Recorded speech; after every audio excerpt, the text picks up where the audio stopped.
Student नमस्कार। हर चीज़ को 3 level पे पढ़ते हैं अपन। पहले देखो नोट्स पढ़ते हैं। बिगराज चतुर्थ इम्पोर्टेंट शासक है, चौहाना का प्रथम शासक। बिगराज चतुर्थ का काल था 1158 से 1163। चौहाना का स्वर्णकाल कहलाता है इस काल को। किसने कहा? दशरथ शर्मा ने।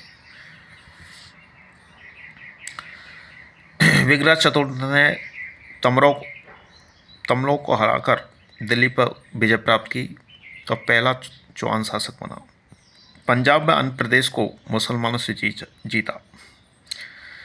चालुक्य शासक कुमारपाल से पाली, जालौर, नागौर व उत्तरी मेवाड़ जीतकर चौहानों का अधिकार किया।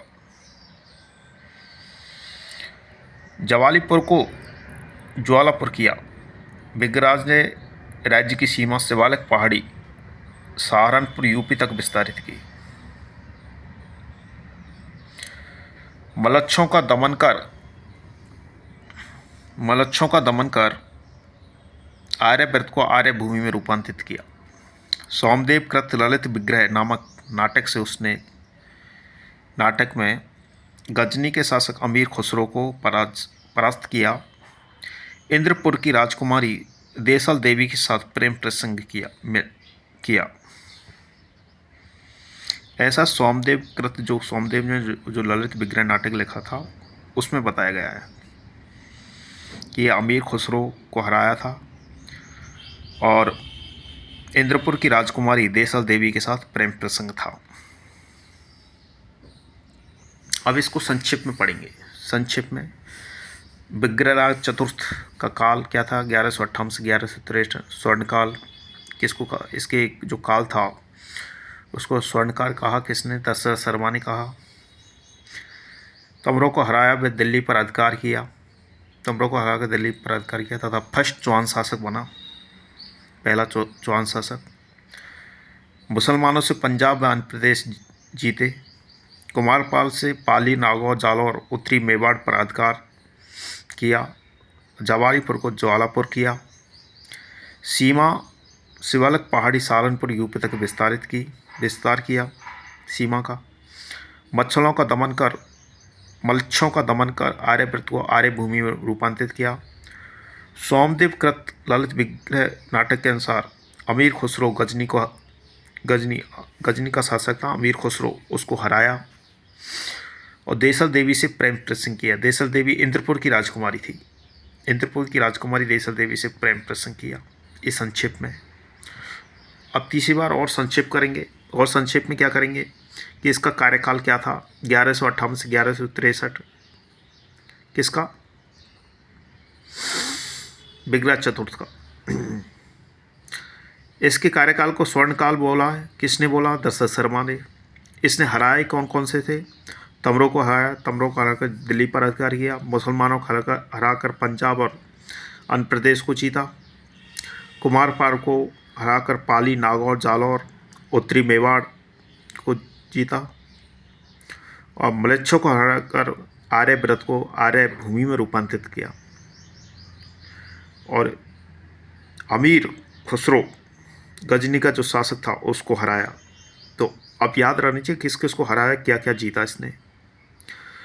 और इसके कार्यकाल में क्या सोमदेव ने क्या ललित विग्रह नाटक रचा, विग्रह नाटक की रचना की। और उसमें क्या बताया गया है?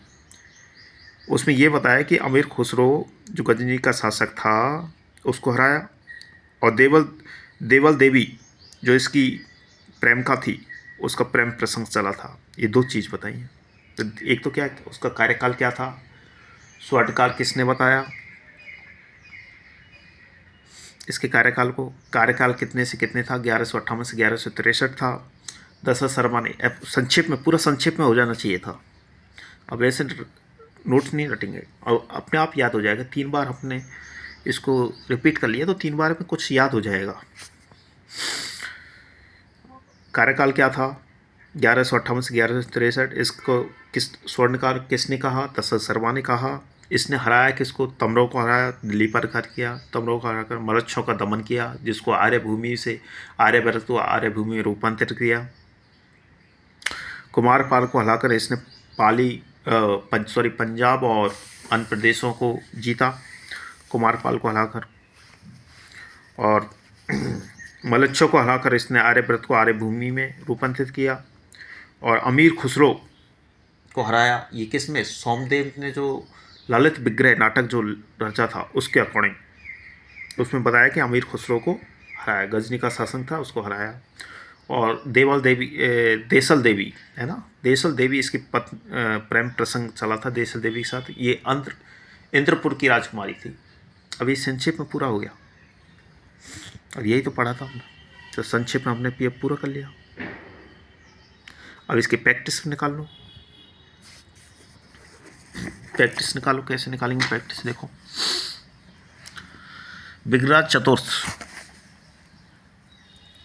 विग्राज चतुर्थ ने अपनी सीमावर्ती क्षेत्रों को पराजित कर चौहान साम्राज्य का विस्तार किया।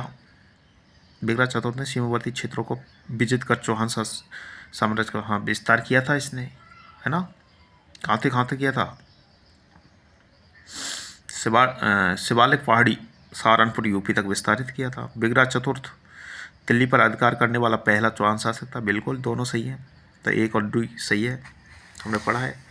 किस चौहान शासक द्वारा जवालीपुर को ज्वालापुर स्थापित किया था? विग्राज चतुर्थ ही था, ये भी पढ़ा हमने। दशरथ शर्मा ने किस चौहान शासक के काल को चौहानों का स्वर्णकाल कहा? दशरथ शर्मा ने कहा था, स्वर्णकाल कहा था। इसका कार्यकाल था, जो कार्यकाल था क्या था? 1158 से 1163 था। विग्राज चतुर्थ तृतीय नहीं, तृतीय दे रखा है, देखो। और प्रैक्टिस देखो, ललित विग्रह के रचयिता सोमदेव किस चौहान शासक के दरबार में था? विग्राज चतुर्थ के दरबार में। इसको बिसल देव भी बोलते थे। नाटक रचित विग्राज की रचना की गई सोमेंद्र द्वारा। सोमेंद्र देव है ना, ऐसा कुछ आ सकता है, उल्टी सीधे लिख देते हैं सोमेंद्र।